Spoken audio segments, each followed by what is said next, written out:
नमस्कार साथियों, मैं हूं जितेश कुमार। आज हम सभी लोग जानने वाले हैं कि जो पाकिस्तान के अभी फील्ड मार्शल जो आर्मी चीफ थे, उन्होंने खुद को ही फील्ड मार्शल के पोस्ट पे प्रमोशन कर दिया। वह अब इसी साल दोबारा मतलब पहली बार के बाद दूसरे बार खुद अमेरिका जाने वाले हैं। अब आज अमेरिका जाने वाले हैं। अमेरिका में उन्हें बुलाया गया है, एक रिटायरमेंट पार्टी है, उसी के जो पार्टी है उसी में शामिल होने के लिए बुलाया गया है। रिटायरमेंट किसका है? तो रिटायरमेंट है सेंट्रल कमांड जो है वह सेंट कॉम, ठीक है, यह माइकल कोरोला का रिटायरमेंट पार्टी है। उसी में पाकिस्तान के आसिम मुनीर को बुलाया गया है। यह पार्टी हो रहा है फ्लोरिडा के टेम्पा में। यह मीटिंग को वहीं पर सारे पार्टी को आयोजित किया गया था। ये बात अभी इंपॉर्टेंट भारत की नजरिए से क्यों है? भारत की नजरिए से इसलिए इंपॉर्टेंट है क्योंकि भारत और पाकिस्तान के बीच में हमेशा से एक बात को लेकर इस बात को लेकर अलगाव रही है कि भारत और पाकिस्तान जो दोनों 1947 से पहले एक ही देश हुआ करता था भारत। उसके बाद जो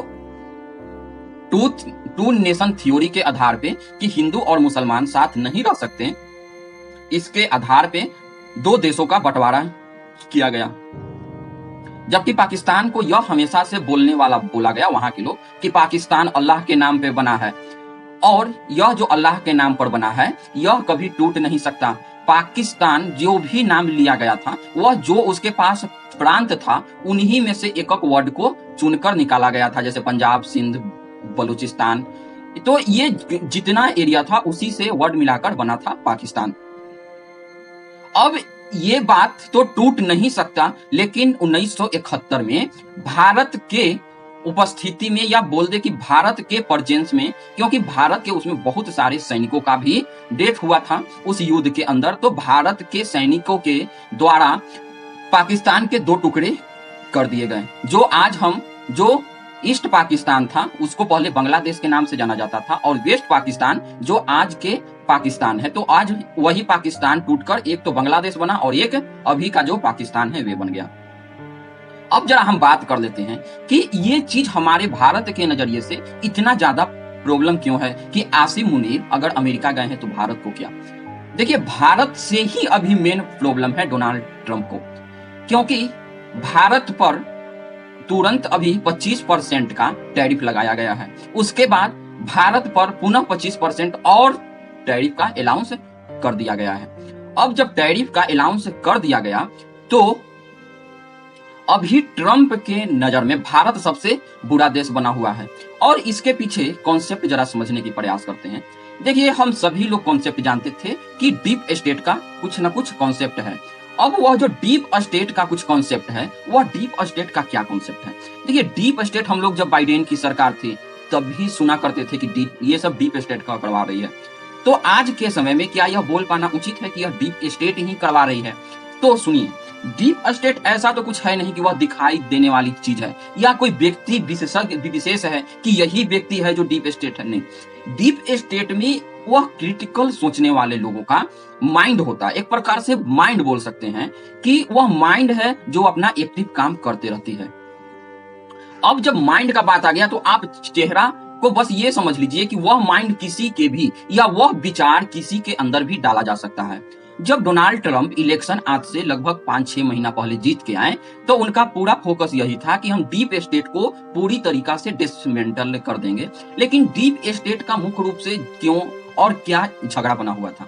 तो डीप स्टेट का जो मुख्य रूप से झगड़ा बना हुआ था वह यही था कि डीप स्टेट का झगड़ा मुख्य रूप से रसिया के साथ है। वह रसिया को डिसमेंटल करना चाहते थे। लेकिन जब शुरू में आए तो सभी ने देखा कि डोनाल्ड ट्रंप और रसिया की दोस्ती बहुत ही अच्छी थी। दोनों एक दूसरे के बहुत ही करीबी दोस्त लग रहे थे।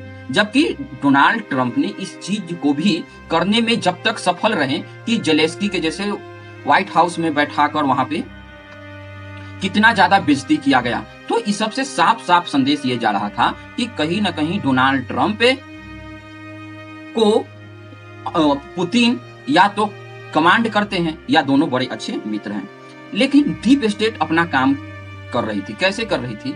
अगर किसी व्यक्ति को आप बार बार उसके जो पर्सनल लोग हैं उनसे एक चीज बुलवाते रहें, वह यह बुलवाते रहें कि तुमको वह वैल्यू नहीं दे रहा है, तुम्हारा वह बेइज्जती कर रहा है, तुम अभी सही ट्रैक पे नहीं चल रहे हो, तुम ऐसे हो, तुम वैसे हो, मतलब उसको माइंड को उस ओर सोचने पर विवश कर देना।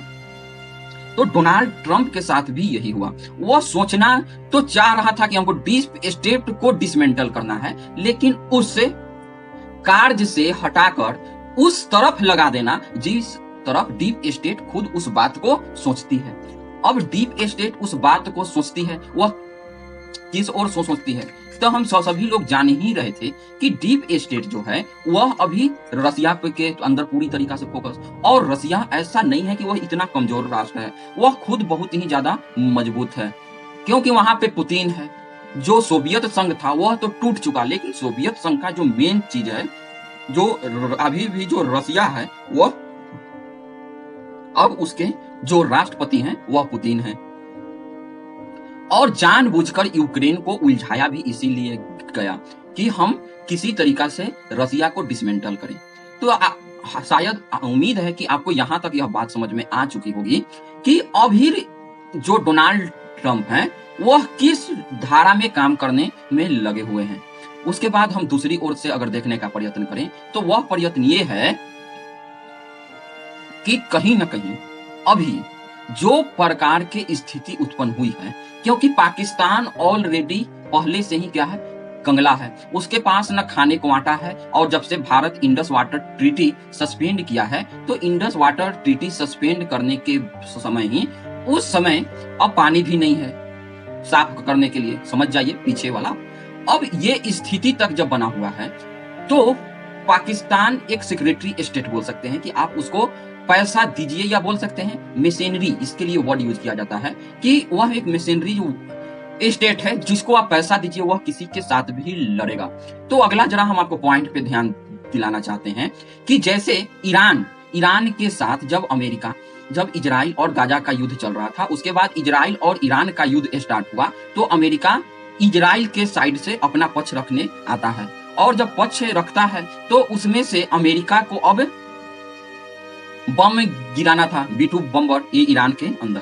लेकिन उसी समय आप सभी लोग सुने होंगे कि ईरान के जितने भी टॉप मोस्ट ऑफिशियल हैं, वह सारे टॉप मोस्ट ऑफिशियल को इजराइल ने एक ही टाइम में खत्म कर देता है।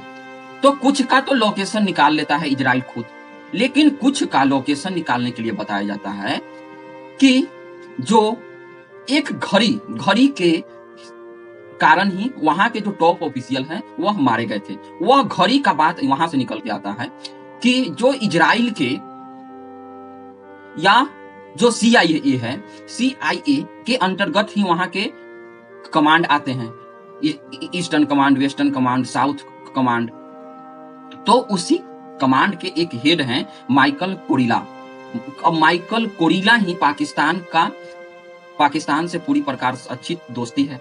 अब उस अच्छी दोस्ती के लिए माइकल कोरिला का अभी तो नाम कहीं से ओपन पूरा नहीं है, लेकिन पूरे रीजन को यही कंट्रोल करते हैं। जैसे ईरान हो गया, अफगानिस्तान हो गया, पाकिस्तान हो गया, ये जो रीजन है यह माइकल कोरिला के अंतर्गत ही आता था। अब आगे जो है, अब उसी के अंदर माइकल कोरिला या CIA के द्वारा एक घड़ी दिया जाता है आसिम मुनीर को, और आसिम मुनीर को काम दिया जाता है कि आपको यही घड़ी जाकर देना है ईरान के हेड ऑफ चीफ को, जो वहां के सेना के जो मेन अध्यक्ष थे उनको यह घड़ी देना है। तो यह घड़ी आसिम मुनीर, क्योंकि वहां के प्रधानमंत्री और जो वहां के मेन हजीबुल्ला हैं, उनसे ईरान के पाकिस्तान के प्रधानमंत्री और दोनों के सेना अध्यक्ष का भी मीटिंग होता है। इस युद्ध से कुछ दिन पहले आपको ध्यान होगा तो हमने न्यूज के माध्यम से भी यह बताया था। वह घड़ी जो आसिम मुनीर है वह दे देता है वहां के सेना अध्यक्ष को। अब सेना अध्यक्ष को जब वह घड़ी दी जाती है तो वह ही घड़ी के अंदर लोकेशन बताने का इंडिकेट लगा हुआ था। अब वह इंडिकेशन तो कमांड कर रहा था मोसाद और CIA। वह जहां भी जाता उसके हाथ में घड़ी होता। तो इसीलिए आप सभी लोगों ने देखे होंगे कि एकदम एग्जैक्ट लोकेशन पिन पॉइंट पर जाकर आसिम वहां के जो मोसाद है वह बम के द्वारा, ड्रोन के द्वारा उसके सेना अध्यक्ष को उसी फ्लैट के अंदर जाकर विस्फोट करता है और उसके जो मेन प्रमुख हैं, सेना प्रमुख, उनको, ईरान के सेना प्रमुख को मार गिराया जाता है। ये काम किसने किया? आसिम मुनीर। आसिम मुनीर ने जब यह काम किया तो इससे जो माइकल कोरिला थे वह बहुत खुश होते हैं कि तुमने तो बहुत ज्यादा अच्छा काम किया। दूसरी बात ये भी कंफर्म था कि पूरी तरीका से और भी कोऑर्डिनेटेड जानकारी पाकिस्तान ही मोसाद और CIA को दे रहा था कि यहाँ पर इसका ये है, यहाँ पर परमाणु संस्थान, यहाँ पे बिजली है, यहाँ पे डिफेंस है। ये सारी की जानकारी एक जो न्यूज के अनुसार पता चला कि ये सारी लोकेशन का साझा पाकिस्तान ने ही मोसाद और CIA से किया था। तो ईरान को धोखा देकर पाकिस्तान जाकर अमेरिका के गोद में बैठ गया। अब अमेरिका के गोद में अगर बैठ गया तो इसके